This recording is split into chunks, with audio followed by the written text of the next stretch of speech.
Inutusan ng milyonaryo ang tagalinis na palitan ang kanyang asawa sa hapunan ng kumpanya. Ngunit lahat ay nabigla sa ibinunyag nito tungkol sa kanyang sarili. Nagigising si Ira araw-araw bago pa sumilip ang araw. Tahimik siyang lumalabas mula sa maliit na kwartong nasa likuran ng bahay. Isinusuot ang kupas na uniforme, itinatali ang buhok at sinisimulan ng trabaho nang hindi gumagawa ng ingay.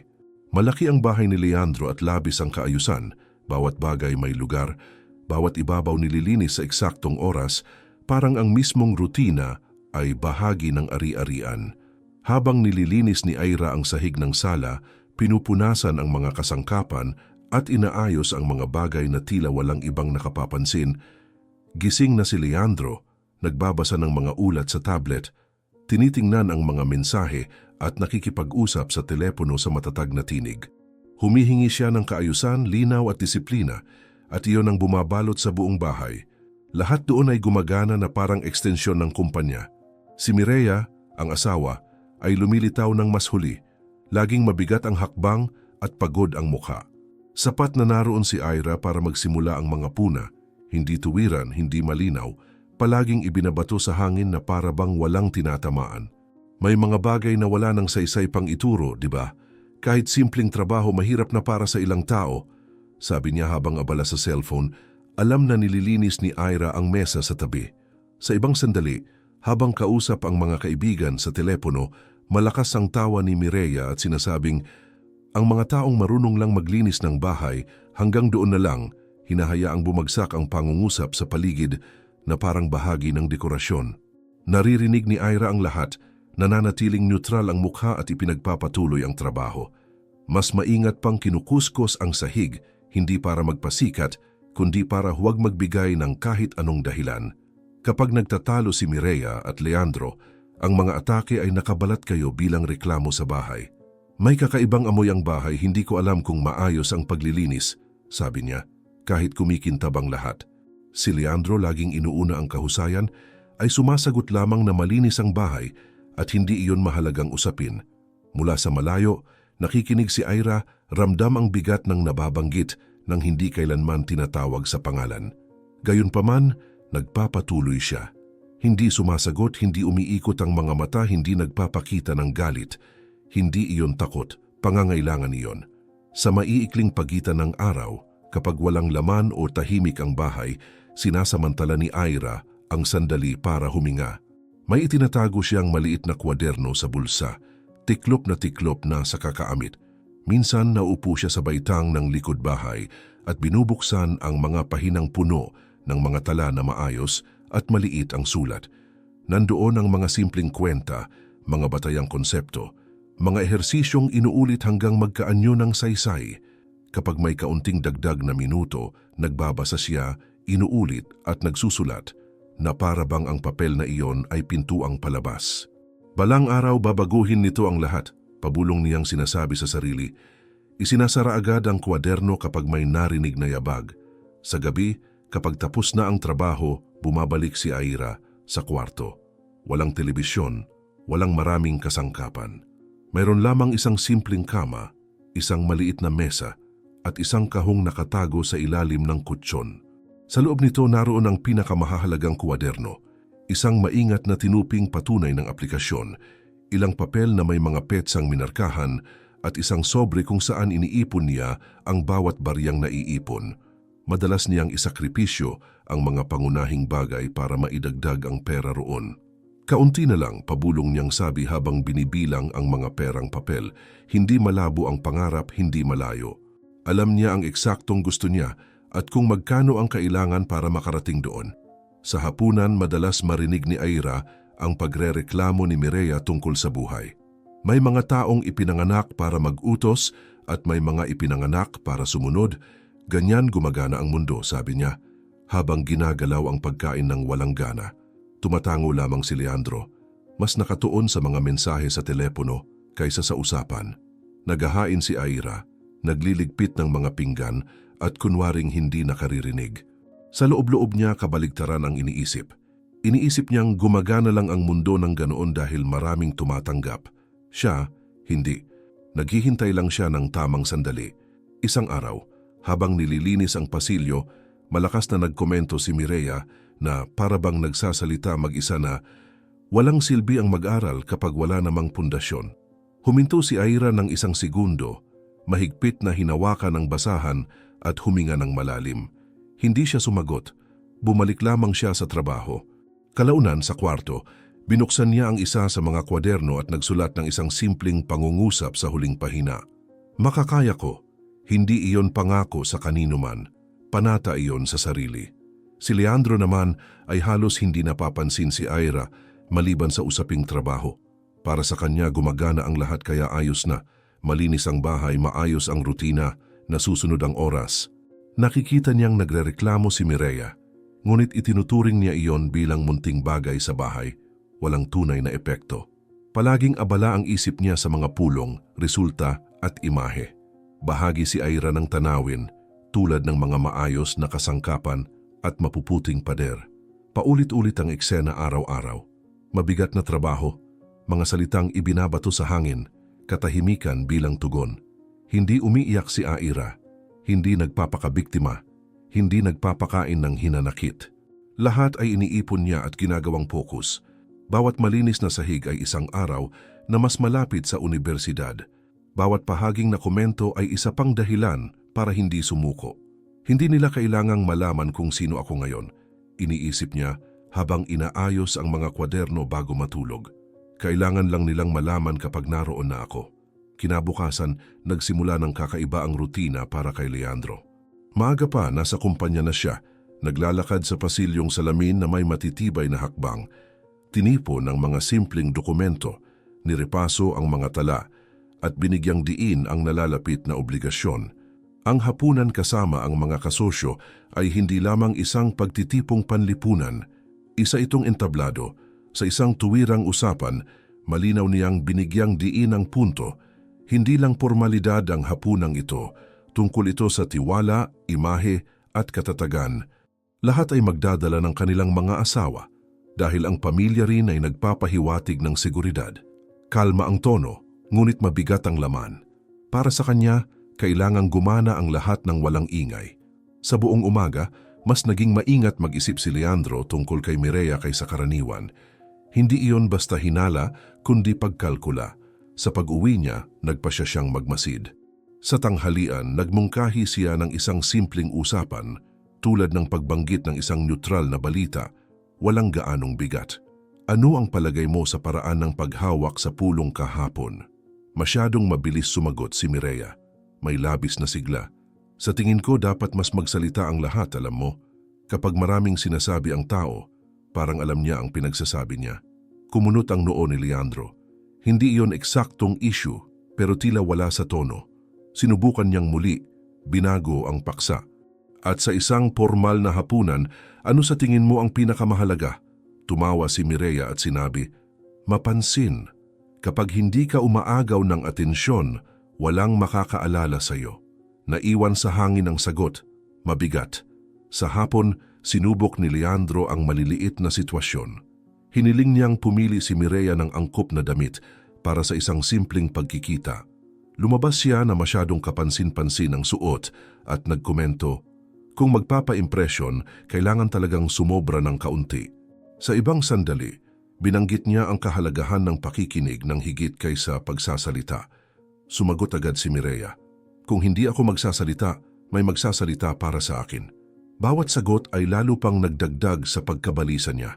Hindi iyon kabastusan, hindi direktang kawalang-galang kundi kakulangan ng pakiramdam. Uri ng pagkukulang na sa harap ng mga kasosyo ay maaaring maging kahihiyan. Samantala, ipinagpatuloy ni Aira ang trabaho gaya ng dati. Naglilinis, nag-aayos, hindi napapansin. Si Mireya naman ay tila mas naiirita sa tahimik na presensya niya. Habang nasa telepono at naglalakad sa sala, malakas niyang sinabi, may mga taong parang nawawala sa bahay, mapapansin mo lang kapag may nagkamali. Narinig iyon ni Aira, huminga ng malalim at nagpatuloy. Ilang sandali pa, sadya niyang ibinagsak ang isang baso malapit sa kusina at tinawag si Leandro. Tingnan mo to, basa pa ang sahig, kaya yan nahulog. Alam ni Aira na natuyo na niya ang lahat, pero hindi siya nagsalita. Tiningnan lang ni Leandro ang sahig at sumagot, "Hindi ngayon ang oras para dyan." Lumala ang mga parinig sa buong araw. Inilipat ni Mireya ang mga gamit at pagkatapos ay nagreklamo na walang nananatiling maayos. "Hindi ko alam kung paano nagkakamali ang isang tao sa isang napakasimpleng bagay," sabi niya. Nakatingin kay Ira nang hindi siya tuwirang tinititigan. Sa ibang pagkakataon, sinadya niyang mag-iwan ng mantsa sa mesa at may halong pangungutya niyang sinabi, tapos sasabihin nilang tama ang lahat. Nilinis muli iyon ni Ira, maingat, walang sagot.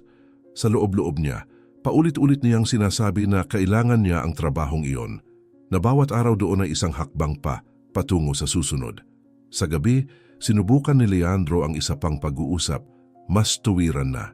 Sa hapunan, ang pinakamahalaga ay marunong kang makinig, sumagot lang kapag tinawag. Ngumiti si Mireya, na para bang sobra ang sinabi niya. "Masyado kang nag-aalala, marunong akong dumiskarte." Pinilit ni Leandro. "Hindi ito tungkol sa dumiskarte, tungkol ito sa asal." Nagkrus ng mga braso si Mireya. "Sinasabi mo bang wala akong asal?" Bumigat ang hangin. Umiwas si Leandro, ayaw niya ng away, pero malinaw na ang sagot. Sa likurang silid, nag-aaral si Ira. Sarado ang pinto, binuksan niya ang kwaderno at nirepaso ang mga simpleng tala. Inuulit ang mga konsepto sa mahinang boses. "Kung aayusin ko ng ganito, mas madaling maintindihan," sabi niya sa sarili. Hindi siya naistorbo ng malayong ingay ng pagtatalo. Natutunan na niyang paghiwalayin ang mga bagay. Itinabi niya ang kwaderno nang marinig ang mga yapak at bumalik sa trabaho na parang walang nangyayari. Bago matulog, nakaupo si Leandro sa kama, tahimik. Hindi nawawala ang pagkabalisa. Bawat maliit na pagsubok ay nagbunyag ng isang bagay na ayaw niyang aminin. Hindi marunong tumigil si Mireya, hindi marunong sumukat, hindi marunong umatras, at sa hapunang iyon, anumang sobra ay maaaring magdulot ng malaking kapalit. Inisip niya ang mga kasosyo, ang imahe, ang kinabukasan ng kumpanya. Inisip niya ang mga taong pagsisikap. Hindi ito pwedeng magkamali, mahinang bulong niya. Kinabukasan, mas madalas nang pinupuntirya ni Mireya si Ira. Mga komento tungkol sa mabagal niyang paglilinis, tungkol sa kung paanong ang mga simpleng tao ay hindi kailanman nakauunawa kung ano ang tunay na responsibilidad. Sa isang sandali, sinabi niya sa huwad na tunong may malasakit, "Mas mabuting pahalagahan mo ang trabahong to dahil hindi dumarating ng 2 beses ang ganitong mga pagkakataon." Sumagot lang si Ira ng, "Opo, ginang," at nagpatuloy. Pinagmamasdan ni Leandro ang lahat mula sa malayo. Bawat detalye ay nagdaragdag ng bigat sa desisyong hindi pa niya kayang bigkasin. Masyadong madaldal si Mireya, masyadong mapanulsol, masyadong lantad. Si Ira naman ay nananatiling hindi napapansin, mahusay, tahimik. Sa pagtatapos ng araw, habang itinatabi ni Ira ang mga panlinis at pagkatapos ay umuupo mag-isa para mag-aral pa ng kaunti, nanatili si Leandro sa sala, nakatingin sa kawalan, ramdam ang pagigting na lumalala. Alam niyang may kailangang magbago, pero hindi pa niya alam kung paano. Papalapit na ang hapunan at ang pakiramdam na maaaring mawalan ng kontrol ang lahat ay hindi siya pinahihinga ng maayos. Ngayon, isang mabilis na pahinga muna para patuloy naming maihatid ang mga kwentong ito na nagbibigay inspirasyon ng libre. Hinihiling namin na isaalang-alang ninyong mag-like at mag-subscribe sa channel. Sabihin ninyo sa amin kung anong oras ng araw ninyo pinapanood ang kwentong ito. Maraming salamat at ipagpapatuloy natin ang kwento. Ilang oras ang lumipas, mas tahimik ang bahay kaysa karaniwan. Natapos na ni Ira ang paglilinis sa pangunahing bahagi at naipon na ang mga gamit nang marinig niya ang mabibigat na yapak na papalapit sa likurang silid. Bumukas ang pinto ng walang babala at pumasok si Leandro na seryoso ang mukha, may hawak na gusot na papel sa kamay. Hindi siya bumati, dumiretso siya sa punto. Sinabi ni Mireya na may naiwan kang mahahalagang dokumento sa maling lugar at muntik nang magdulot ng problema. Nandito ako para intindihin to ngayon. Naramdaman ni Ira na nanigas ang katawan niya sandali, pero nanatili ang tindig. "Wala po akong ginalaw na hindi para sa paglilinis," sagot niya, kontrolado ang boses. Tumingin-tingin si Leandro sa paligid na parang may hinahanap na magpapatunay sa paratang. At sa sandaling iyon ay huminto ang tingin niya sa maliit na mesa na nakasandal sa pader. Sa ibabaw niya, May mga kuwadernong maayos ang pagkakaayos, mga papel na pinagsama-sama ayon sa paksa, at mga tala na ginawa ng may pag-iingat, walang nakakalat, walang minadali.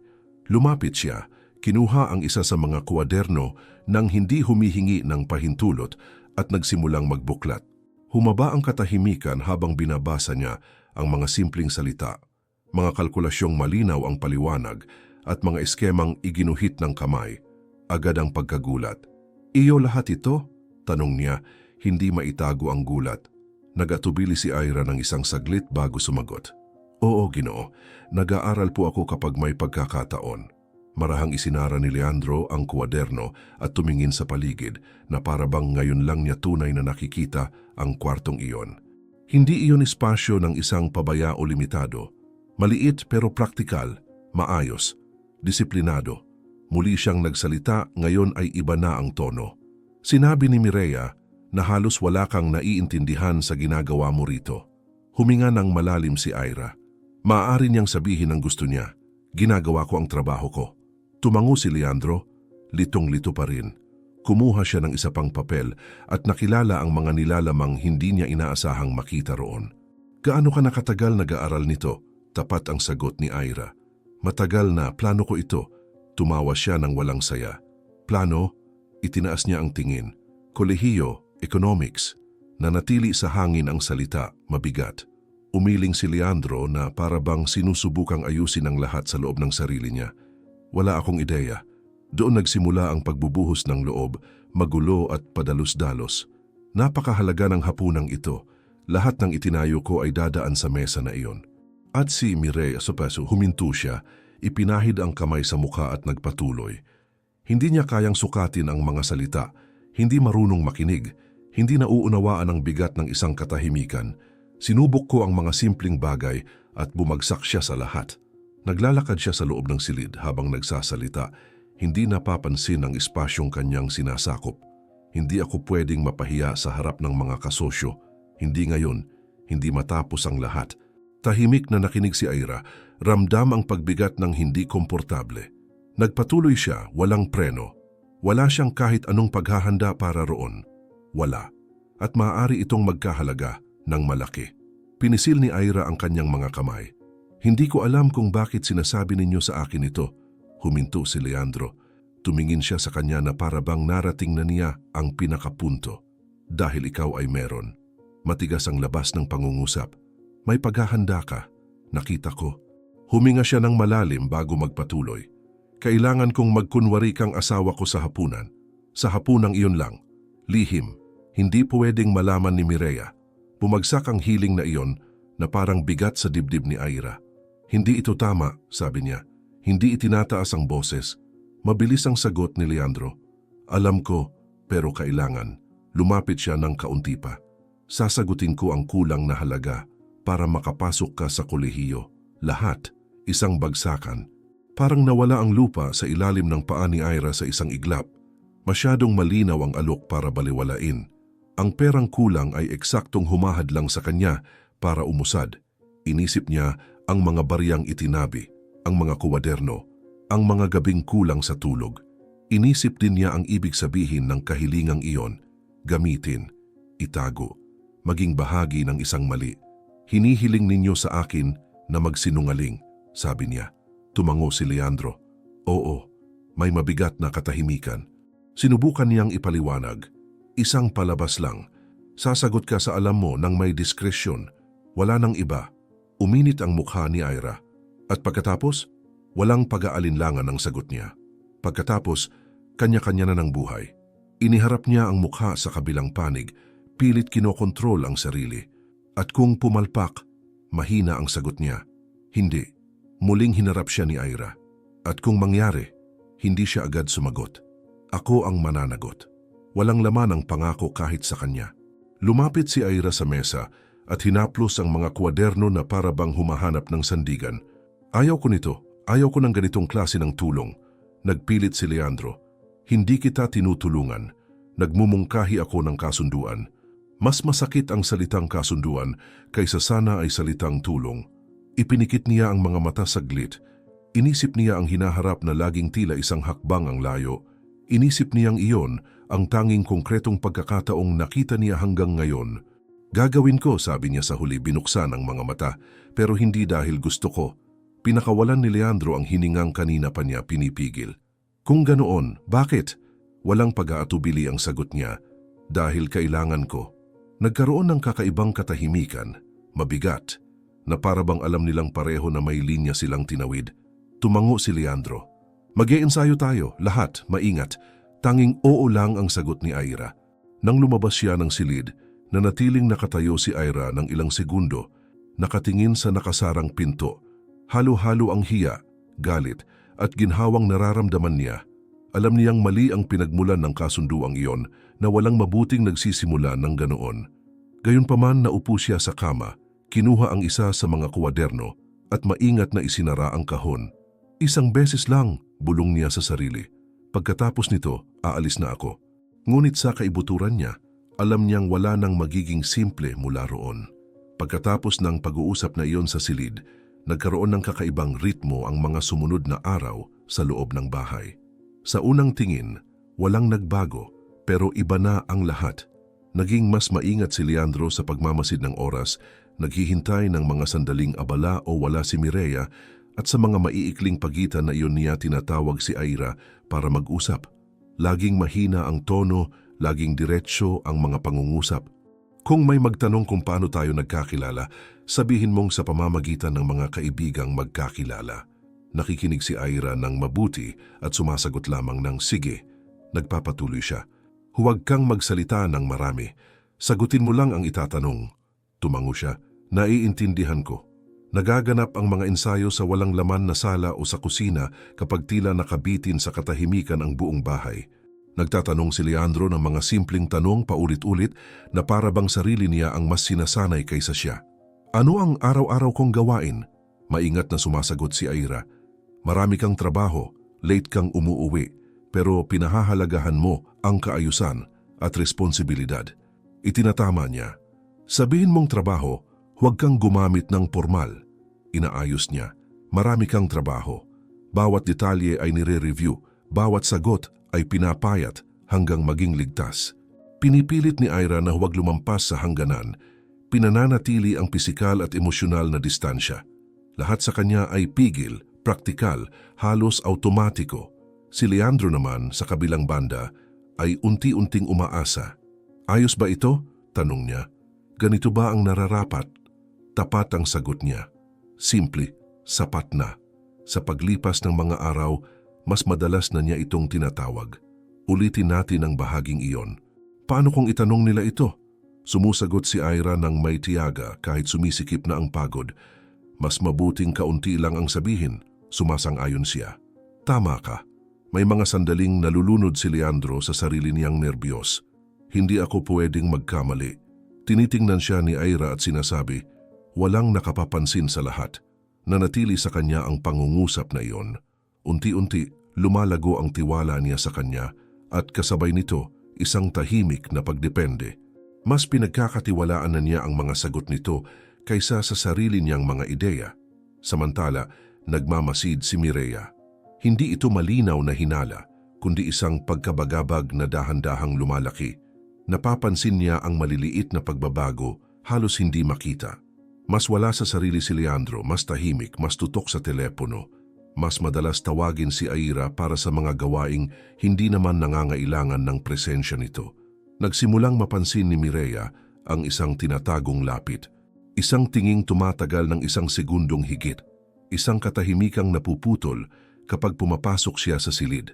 Ano ang pinag-uusapan ninyo? Tanong niya, kunwaring walang interes. Mabilis ang sagot ni Leandro. Mga bagay sa bahay. Yumuyuko si Ira at nagpapatuloy. Nagpapatuloy ang mga ensayo. Kung magtanong tungkol sa mga biyahe, sabihin mong gusto namin ang mga tahimik na lugar. Sumagot si Ira. Tahimik. Bahagyang ngumiti siya. Mabilis kang matuto. Hindi siya nag-react. Sa ibang sandali, nagkomento siya. Malinaw kang magsalita, bihira iyon. Sumagot lamang si Ira. Nag-iisip ako bago magsalita. Nanahimik siya na para bang ipinaliwanag ng pangungusap na iyon ang maraming bagay. Nagsimulang pagdugtong-dugtungin ni Mireya ang mga piraso. Sinimulan niyang obserbahan ang telepono ni Leandro, ang mga binurang mensahe, ang mga oras.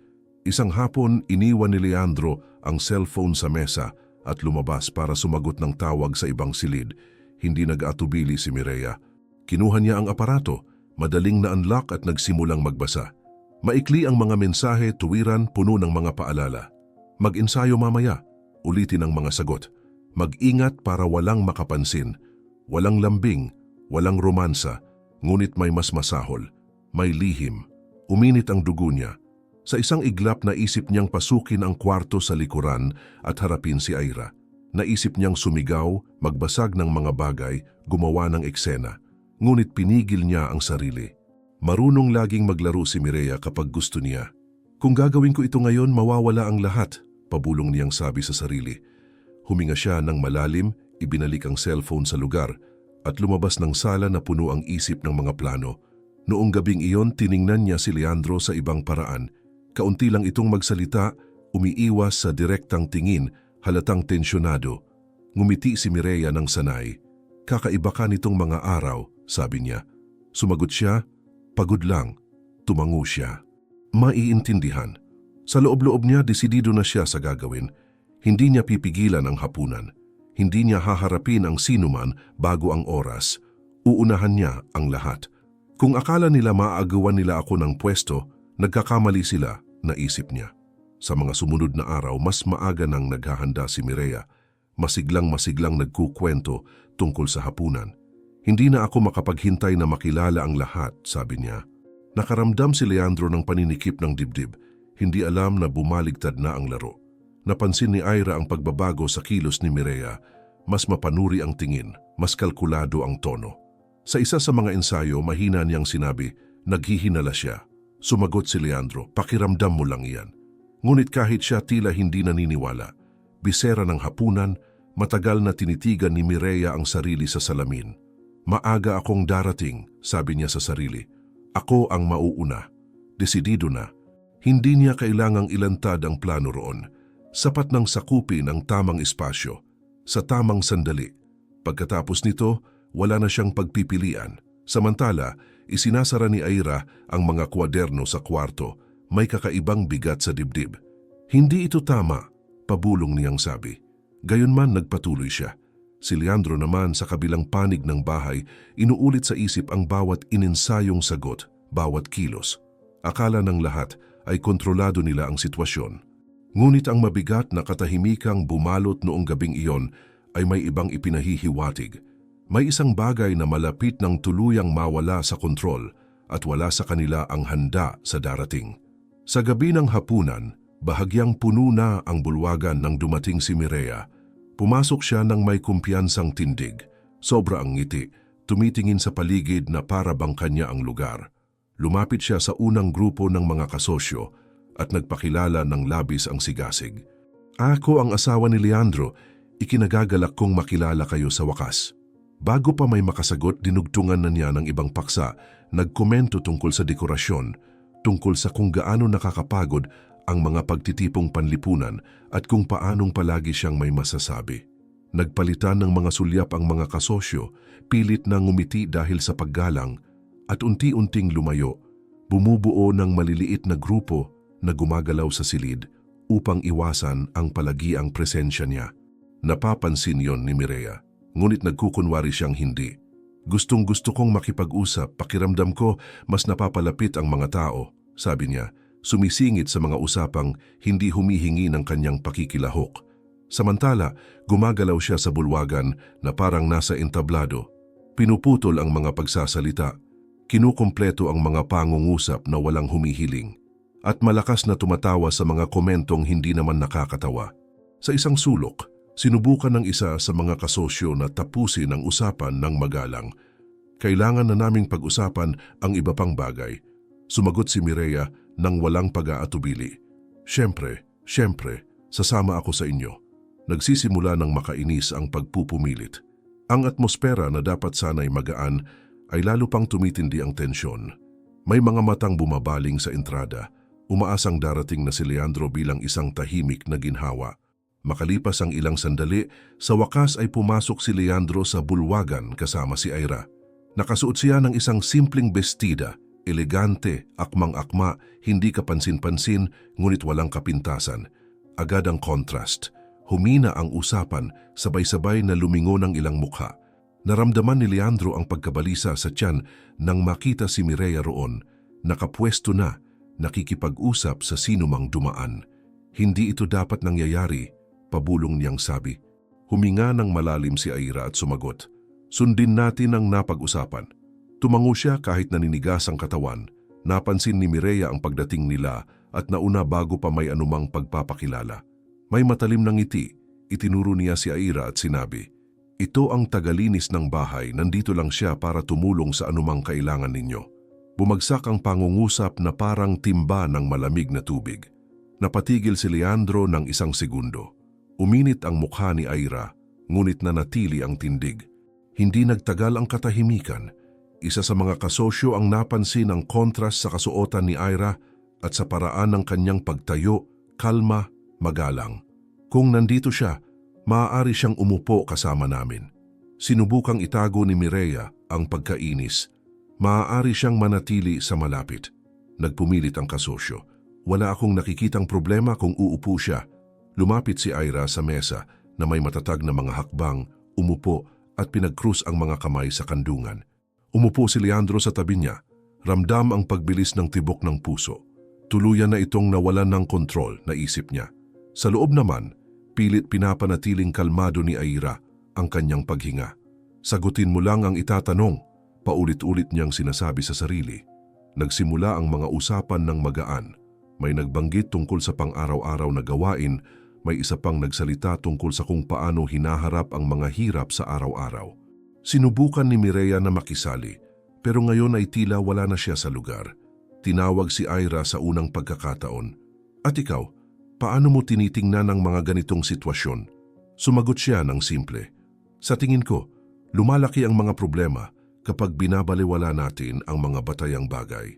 Nagkaroon ng maikling katahimikan, sinundan ng mga tango ng ulo. Nagsimulang magtanong ang mga kasosyo ng mga simpleng bagay sa kanya. At kapag hindi gumagana ang isang bagay ayon sa inaasahan, sagot ni Aira, kailangan munang intindihin kung saan nagkamali nang hindi agad naghahanap ng sisisihin. Ang malinaw at tuwirang paraan niya ng pagsagot ay nakaagaw ng pansin. Tinitingnan siya ni Leandro hati sa pagitan ng ginhawa at takot. Masyado siyang mahusay, naisip niya. Mariing hinigpitan ni Mireya ang hawak sa baso, minamasdan ang bawat salita. Umusad ang usapan, palaging nasa isang madaling sundan na tono. Walang teknikal, walang komplikado. May nagbanggit tungkol sa hirap ng pagpapanatiling motivated ng mga koponan. Sumagot si Aira, kailangang maunawaan ng mga tao kung bakit sila nagsisikap, hindi lang tumanggap ng utos. May isa pang nagkomento tungkol sa pag-aaksaya. Sumagot siya, minsan mas maraming naayos ang maliliit na pagbabago kaysa sa mahahabang talumpati. Nagkatinginan ng mga kasosyo, halatang interesado. Madali kang magpaliwanag, sabi ng isa sa kanila. Sagot ni Aira, gusto kong mag-isip ng mga solusyong maiintindihan ng kahit sino. Naudyukan ng lumalaking atensyong natatanggap ng kasambahay, nagpasya si Mireya na kumilos. Pinutol niya ang usapan na may pilit ng ngiti. Kung ganito na rin ang pinag-uusapan, baka pwede na tayong pumasok sa mas seryosong mga paksa. Maraming alam ang asawa ko sa mga ganyang bagay. Malinaw ang intensyon, ilantad, pumayag ang mga kasosyo, mausisa. May isa sa kanila ang nagbanggit ng isang simpleng problema, walang komplikadong detalye, isang bagay na pangkaraniwan sa kumpanya. Bago pa makasagot si Leandro, nagsalita si Aira. Maaayos yan kung mas maayos ninyong aayusin ang mga prioridad. Nanlaki ang mga mata ni Mireya. May isa pang kasosyo ang nagdagdag ng ibang punto at muling sumagot si Aira. Palaging may tuwirang solusyon, walang mahihirap na termino, walang paligoy-ligoy. Kitang-kita ang pagkabigla. Nanatiling tahimik si Leandro, dama ang bigat ng lahat ng kanyang nagawa. Inaayos niya ang mga bagay na hindi ko na ipaliwanag ng maayos sa loob ng maraming taon, naisip niya. Hindi na maitago ni Mireya ang kanyang pagkailang.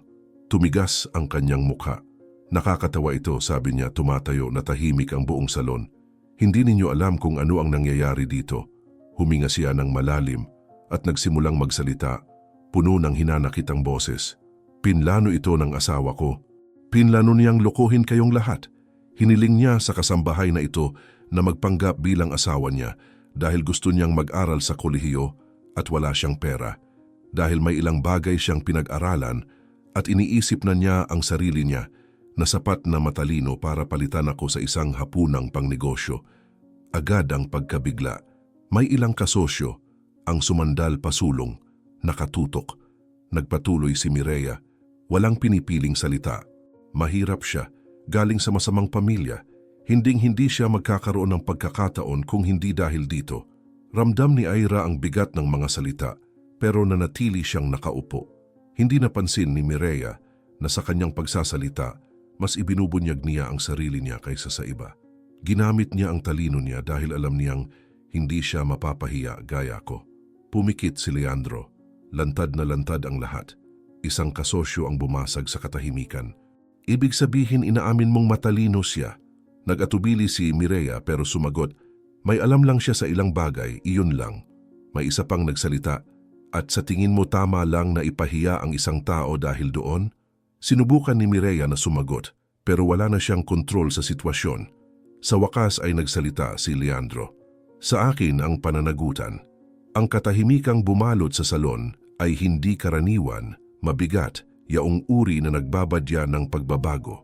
Huminga ng malalim ang isa sa mga kasosyo at nagsalita ng matatag. Hindi itinataas ang boses.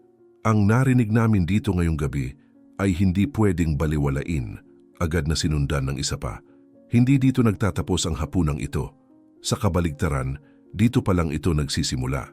Nakatayo si Mireya. Sa unang pagkakataon ay naramdaman niyang lumampas na siya sa hangganan.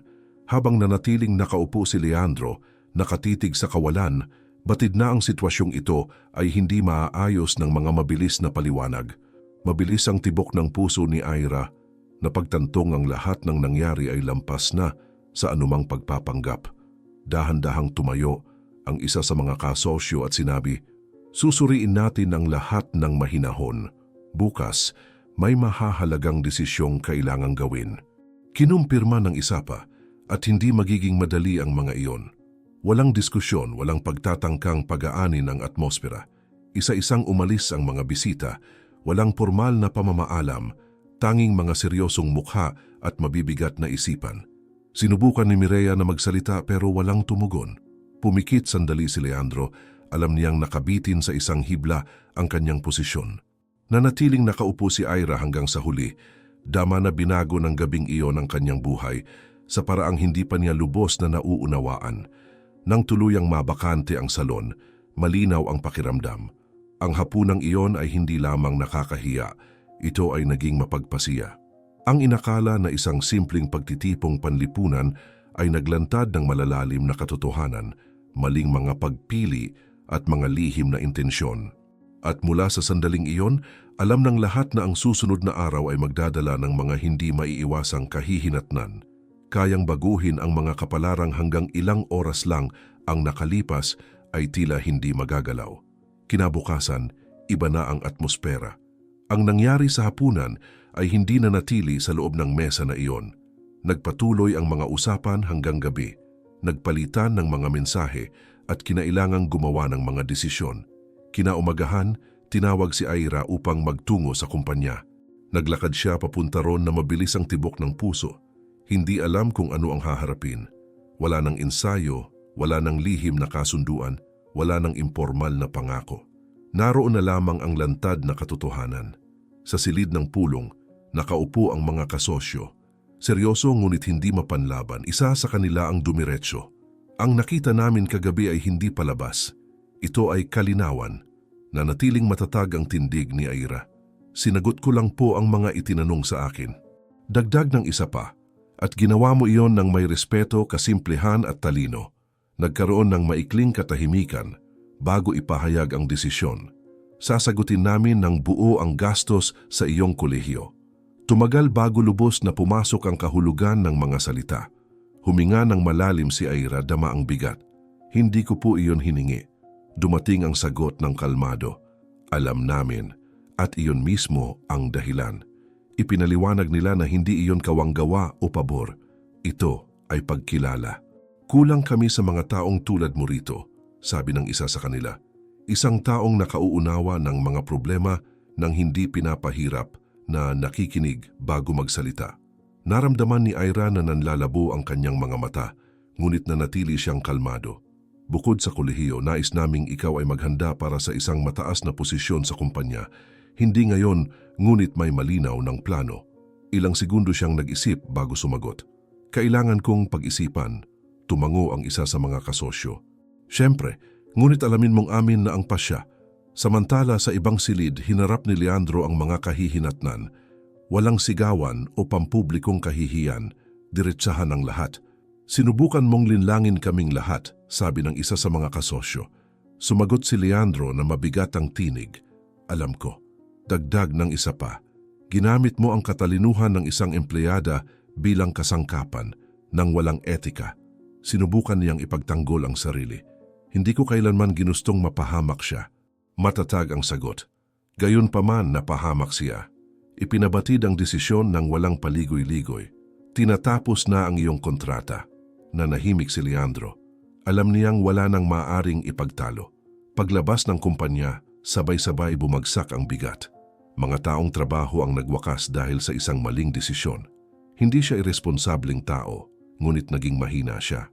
Akala ko pinoprotektahan ko ang lahat, bulong niya sa sarili. At winasak ko. Sa daan pa uwi, unti-unting napalitan ng kawalan ng galit. Inisip niya si Mireya, inisip si Ira, inisip ang lahat ng nagawa niya. Sa bahay, nag-aayos na ng mga gamit si Mireya nang dumating siya. Mabigat ang hangin. Kinansela nila ang lahat, sabi niya hindi tumitingin. Malamig ang sagot ni Leandro. Hindi sila. Ikaw. Sinubukan ni Mireya na lumaban. Ikaw ang naglagay sa akin sa sitwasyong ito. Pagod ang tugon niya. Nagkamali ako, pero ikaw ang pumiling manghiya. Bumaba ang katahimikan. Maya-maya diretsahan na siyang nagsalita. Kailangan mong umalis. Kinabahan ang tawa ni Mireya. Sa tingin mo aalis ako ng ganito? Walang emosyon ang sagot niya. Wala na tayong kasal. Ang pangungusap na iyon ang tuluyang nagwakas sa lahat. Umalis si Mireya sa bahay sa mismong araw na iyon, dala ang kaya niyang bitbitin. Walang eksena. Walang paghingi ng tawad.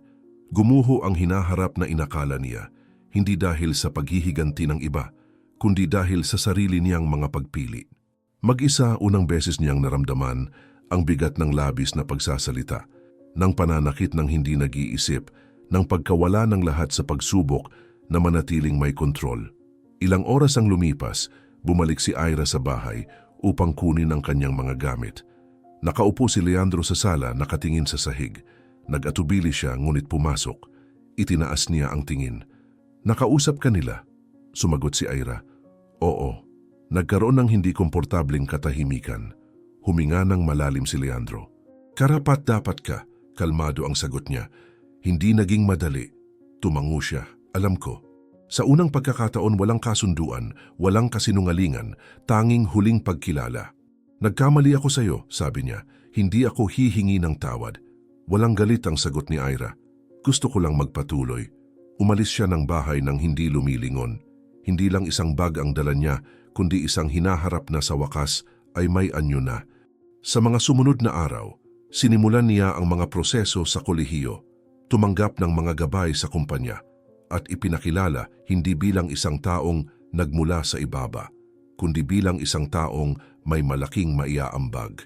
Dito, hindi mo kailangang patunayan ng anuman, narinig niya. Ipagpatuloy mo lang ang pagiging ikaw. Si Leandro naman ay naiwan mag-isa kasama ang sarili niyang mga desisyon. Naiinis, nawawala, bigo, ngunit mulat. Mali ang paggamit ko sa talento, naisip niya. Wala siyang galit kay Ira. May respeto. Alam niyang nakamit niya ang lahat ng hindi isinusuko ang dignidad. Nagtapos ang kwento sa magkakaibang landas. Nagsisimula si Ira ng bagong yugto.